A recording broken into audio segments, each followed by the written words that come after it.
Kasal var mı bir yerde? Yok. Kasal sizlere hemen sormaydı. İyi, işte büyün boşaltınlar da kim ait edin mi? Vakimiyeti baksam hemmeyiz yürekli yarıp hemen çakarıp.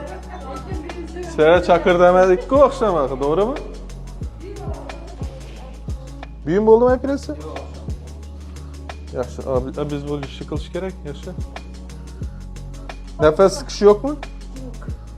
Yürüpsüz akırayın. Apetit yaxşı mı? Şarj şişirip durupsuz. Молодец. Vakumdan koşup durupsun.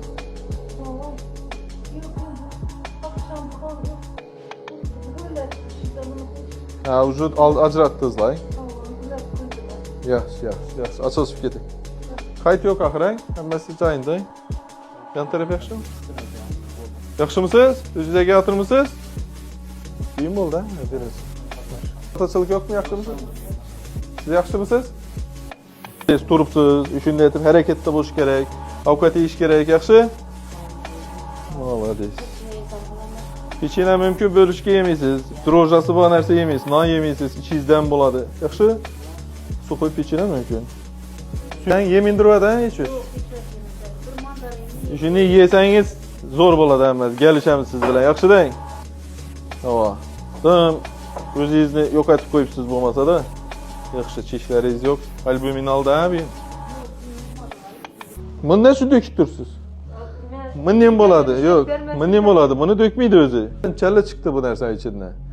Şuna qarab alışamazlıqni hal etamiz. Sizler bizlere bunu taptaza etib koysanız da bu hiç çıkmayın durub degan degan o'y bo'ladidan bize de alıp taşıyın. Tushundingizmi? Azam da bize görgenden keyin bir marta döküladi bu narsalar. Xo'p, yaxshi, ertaga azon achaldim, challa chiqishini bilishimiz kerak edi. Ishlatmang bu ishlarni, yaxshimi da? Kamchiliklar yo'qmi?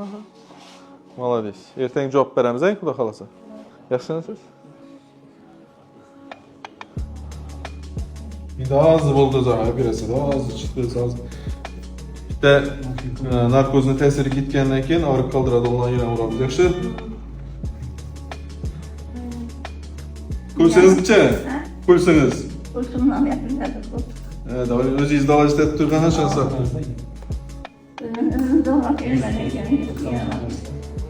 Ağrı bu ne? Ağırlaşıp geleverir ağrı. Ertarak geliyor kesin. Ha? Uyudan neçe gün yaptınız?